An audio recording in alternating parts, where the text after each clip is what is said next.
I first saw the hashtag 365 DNI, I thought it was a new pandemic virus. How relieved was I to learn that it's actually this amazingly sexy, softcore, porn, erotic, Polish movie. Basically, there's this incredibly hot Italian mobster guy. He is about to get freaking almost murdered, and he sees a girl. He imprints on her. I have to have her. He finds her. He kidnaps her. He takes her to this modern day dungeon castle and says, okay, you have 365 days to fall in love with me. Now, the girl in the movie resists him at first. I have to hand it to her. I would not have had the strength. I do believe if he was to kidnap me and tell me I had 365 days to fall in love with him, it would have been about 5 minutes. I would have been in bed with him, and then 365 seconds.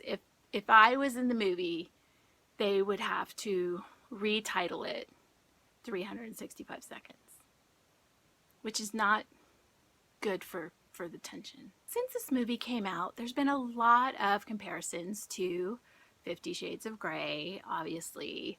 I have to say, having watched it, I mean, I can see it becoming as popular as 50 Shades, but I think that the smolder factor is way hotter because A, the guy who plays Massimo, the Italian gangster guy, is has about 85,000% more testosterone going on than the guy from 50 Shades of Grey. Look, I love Jamie Dornan. I'm telling the truth here. And B, the girl in 365 is way more argumentative, sassy. The storyline, I mean, you're not really watching this for the storyline. Like 50 Shades, the storyline is not strong. It's not great. It doesn't make a lot of sense, which makes you wonder, why did this get made into a movie? I mean, there are other authors out there who have maybe 30 books with great plots and even, hotter sex that aren't made into movies and don't get really popular and talked about on national TV and trend at number 2 on Netflix. But yeah, I'm a little bitter about it. But okay, look, I enjoyed watching this movie. I am not gonna lie. The storyline was lame. I didn't care. I was into it because the sex is incredible. At the beginning of the movie, he's on an airplane, like a private jet. He goes in the back. He dominates this flight attendant. She's on her knees. He starts getting a blowjob from her, but it's not he's not getting a blowjob. He is plowing her face. He's plowing her face. And I'm kind of part of me is wow, this is hot. And part of me is what's going on? And then another part of me is is that his real penis? Things are different in Poland. Another thing I kept thinking is that the movie would have been improved with punishment spankings. Bathe in the fountain, that's a spanking. Dress like a whore and start a big mafia war, spanking. Fight on a boat and fall off, spanking. Okay, here's another thing I thought about during the movie. We get to see her boobs so many times. We don't get a full frontal shot of him. What? We get the forced blowjob on the airplane where literally we can see her choking until tears are in her eyes, but we don't actually get to see the full frontal. What's that about?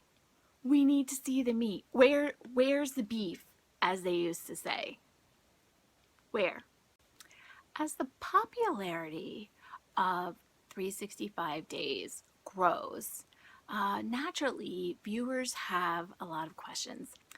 I think the number one question that people are asking is how the hell is the guy playing Massimo so fucking hot?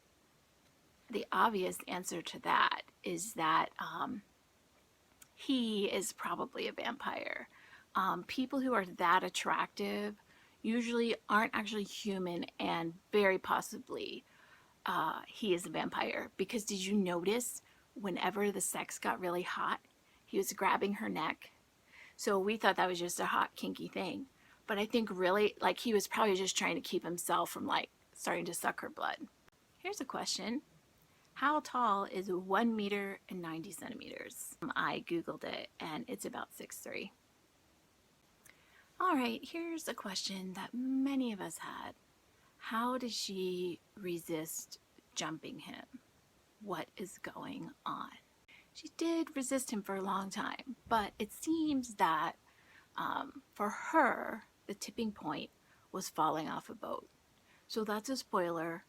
When she falls off the boat, she takes a little nap, and then, like, they're about to fuck. Like, all of a sudden, she's like, I need this. Like, after she falls off the boat. Maybe she injured her head.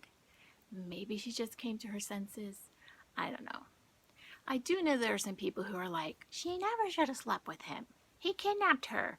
All this is just forced, and it's rape, and it's bad. And to those people, I say, you have found yourself in the middle of a very popular romance trope and fantasy. And you can take your realistic protestations and you can go read a nonfiction book and leave the rest of us alone. We believe that you can get kidnapped by a virile Italian mobster and fall in love within 365 days. Actually less. It took less time. It took a fall off a boat.